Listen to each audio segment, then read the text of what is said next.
Ito par, na-miss mo ba yung dating kalulus? What if par ngayon sa likod mo ay may ano dyan, may special na tao dyan? Ay, hindi yung mangyari par. Malay mo par, ba't di ka tumingin sa likod mo? Ako? Oo.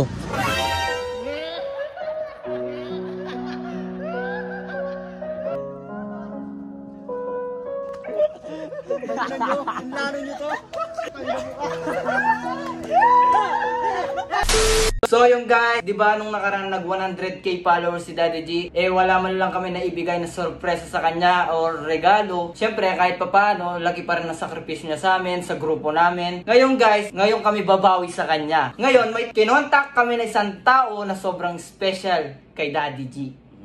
Alam namin na magugustuhan ni Daddy G to, kahit late na yung sorpresa namin sa kanya. Alam namin na sasaya siya dito pag nakita niya to. Sobrang matutuwa yun par. Talaga pa. Yan. Ngayon guys, bago natin ipakita or ibigay yung sorpresa natin sa kanya, yayayain muna natin siya na mag-podcast. Pero hindi niya alam guys, sa loob ng podcast na yon ay dun papasok yung sorpresa natin sa kanya. Kaya wag na natin patagalin to guys. Tara na, let's go! Ready ka na ba par? Ready na ako. Excited na nga ako na. Gusto ko na makita si Daddy G.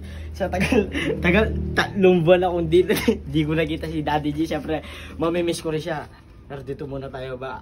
Baka lang yan. Siyempre, kahit pa paano namimiss ko din si Daddy G. Siyempre, yung pinagsamahan natin, hindi naman mawawala yun. Tama. Siyempre, inarapan ko muna yung mga pamilya ko ngayon. Yung binuo kong pamilya, inarapan ko muna. Siyempre, kahit sa bandang uli, ay babalik din ako dito. Hindi naman ako mag-i-stay sa ganitong buhay. Siyempre, may prinsipyo tayo na hanggang sa uli, magsasama-sama pa rin tayo. Tama par. Kaya, gusto ko na makita si Daddy G. At na ako. Nakakabahan ako. Pero tara, sobrang miss ko na si Daddy G. Gusto ko na mayakap talaga. Ano pa, ready ka na ba? Ready na par. Ano ang masabi mo sa mga nangyari nung nakaraan araw? Sobrang hirap par. Sobrang hirap as in. Sobrang daming pagsubok na nangyari. Pero sa kabila ng lahat, laban pa din. Alam mo ba par, sobrang ito, may narinig lang ako na isang vlogger na sinabi niya na din to, na pwede kang magpahinga talaga. Ito yun, pwede kang magpahinga kung pagod ka na. Pwede ka ding sumuko, talagang pagod ka na. Pero sa kabila ng lahat, lumaban ka pa din. Kasi walang ibang mahihirapan kundi yung sarili mo kapag sumuko ka. Kasi yung ginagawa mo para sa sarili mo lang din eh. Para sa mga pangarap mo din eh, di ba? So pwede kang magpahinga, tapos laban ulit. Pwede ka mapagod, pagtapos nun, laban ulit. Kasi hindi pwedeng pag napagod ka, magpapahinga ka na ng matagal. Walang ibang mahihirapan kundi yung sarili mo lang, di ba? Oo, par. Tsaka sa generation ngayon, par, kailangan talaga lagi kang lumalaban, di ka pwede sumuko. Hindi ka pwede sumuko pa. Sa generation ngayon, par, alam mo ba na palakasan talaga ngayon? Patalinuhan talaga. Paano talaga eh, patabaan ng utak eh. Pagalingan talaga. Kaya kailangan mo sumabay sa kung anong uso ngayon. Tama. Yun yung laro ngayon sa mundo. Sa mundong iniikutan natin, yun yung laro. Ito par, sa mga nangyaring yon, ngayon ba masaya ka na? Ngayon par, for me, sobrang saya na par, as in.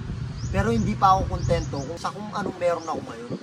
Gusto ko, madami pa akong malaman, madami pa akong matutunan, marami pa akong magawa, at marami pa akong makasalamuhang tao na mas maraming alam sa akin. Kasi para makabisado mo kung ano yung laro dito sa mundong to, kung ano yung ikot ng mundo ngayon, kung ano yung laro ng generation ngayon. Hirap na ngayon par. Ito nga yun par, subok ko lang na subok. Ganun yun, subok ko lang na subok. Baka sumuko ngayon, yung mahirap. Ito par, na-miss mo ba yung dating kalulus? Sobra par, sobrang na-miss ko yung dating kalulus, as in. Kasi ito parang drama na itong sagot ko na ito. Kasi alam mo yun, sobrang saya natin dati. Halos nag-umpisa tayo, walang involved na pera. Real talk yan par, real talk yan. Wala tayong problema.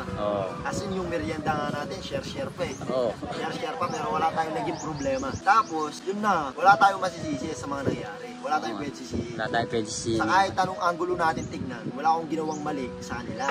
Tapos wala din silang ginawang mali sa akin. Yung sitwasyon na lang, yung mga nasa paligid na lang, yun yung mga naglalagay ng mali. Nilalagyan nila ng mali. Ng problema sa atin. Pero alam naman nila yun. Alam, yung mga, syempre, yung mga dating kalulus pa, sobrang namimiss ko yung mga yan. Pero alam naman nila kung ano yung mga ikot ng laro natin.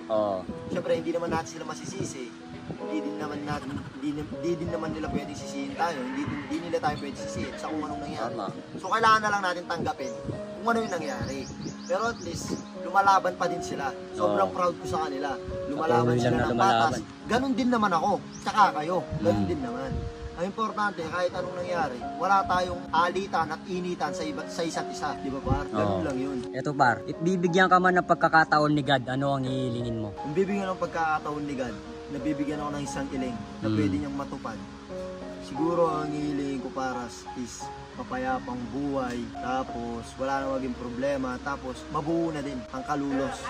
Yung Kalulos TV, mabuo na din. Nakakamiss nga par. Nakakamiss talaga par, sobra. Imposibleng hindi, kahit sila pa, si Jesly, si Kurt, imposibleng hindi nila namimiss yun. Yung tayo dati. Oo, siyempre hindi naman natin sila masisisi kung ano yung mga naging desisyon nila. Tapos, yung mga naging desisyon natin, ang importante, tayong tatlo ngayon, lumalaban tayo. Tama. Ng patas din, katulad din nila. Hindi ko sinasabing sila hindi lumalaban ng patas. Sila din naman. Yung mga naging problema natin, wala na yun eh. Hindi man natin naisahad sa mga fans natin kung ano yung naging problema natin. Ang importante, goods na goods tayo. Sila, tayo, goods na goods tayo. Ganito pa din tayo. Wala tayong problema sa isa't isa. Ang importante, ayos tayo. Sinusuportahan natin sila. Sana sila, ganun din sa atin. Tama. Kasi tayo, alam mo naman yan. Alam nyo naman yan. Si Arnold, alam nyo naman yan na tayo, lagi tayo nakakabang sa mga vlog nila. Kahit anong mangyari. Kasi walang pwedeng maging hadlang sa mga pangarap natin. Tama diba? yun. Kasi yung pangarap ko talagang itutuloy ko tayo. Kasi imposibleng tambay ka na nga, tapos wala ka pang pangarap. Ay, wala. Saka ka mararating par. Magulo nga yung buhay mo, tapos wala ka pang pangarap. Ako, proud ako na ipagkalat sa mga tao na may pangarap talaga ako. And yun yung hindi ko titigilan. Diba? Pero legit ba yung par, namimiss mo talaga yung dating Kalulos? Ano par? Namimiss mo talaga yung dating Kalulos? Sobra par, sobra. Hindi ko naman yun ikakaila. Hindi naman ako mahihiyang sabihin na miss ko na yung Kalulos dati. Nagtutuloy-tuloy nga tayo, di ba? So kung bibigyan ng pagkakataon, syempre, mas okay na buo pa din. Kasi parang ako, naawa ako sa mga fans natin. Hindi to kaplastikan, hindi to salitang para magamit lang sila. Hindi to. Gusto ko talaga na maano sila, tapos bigyan ng mas magandang adjustment yung Kalulos. Kumbaga, bigyan ng mas magandang parang kontrata ba? Para walang maging problema. Kasi tayo, wala naman tayo naging problema eh. Yung mga nasa paligid lang, yung naglalagay ng problema sa atin. Ganun lang yung par. What if par ngayon sa likod mo, may ano dyan, may special na tao dyan sa likod mo? Hindi yun mangyayari par. Kasi busy na sila sa kanya-kanyang buhay nila. Tayo din naman, ako din naman, busy na ako sa kanyang buhay, sa sariling buhay ko. Kayo din naman. Siyempre, paminsan-minsan, kailangan talaga natin ituloy kung ano yung nasimulan natin sa Kalulos TV. So sila, kung nasa likod sila, hindi yun mangyayari par kasi busy na sila eh. Malay mo par, ba't di ka tumingin sa likod mo? Ako? Oo.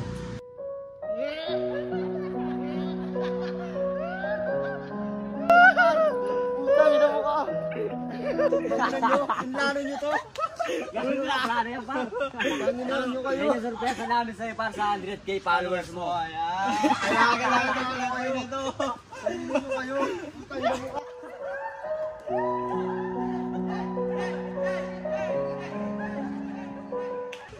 Kuya na umiiyak to par.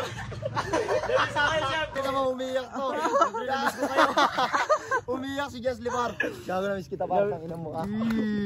Ayusin mo yung buhay mo par. Kami nandito lang kami. Tapos kayo nandyan lang din kayo. Sama-sama pa din tayo. Wala tayong problema sa isa't isa. Alam nyo yan. Wala tayong problema sa isa't isa. Importante sama-sama pa din tayo. Magkakapatid pa din tayo.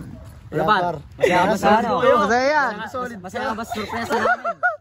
Tayo na yung iyak ni Jesly. Alam ko to. Tears of joy to par. Talaga. Namiss ko to. Namiss ko kayo. Congrats sa mga pamilya mo par ha.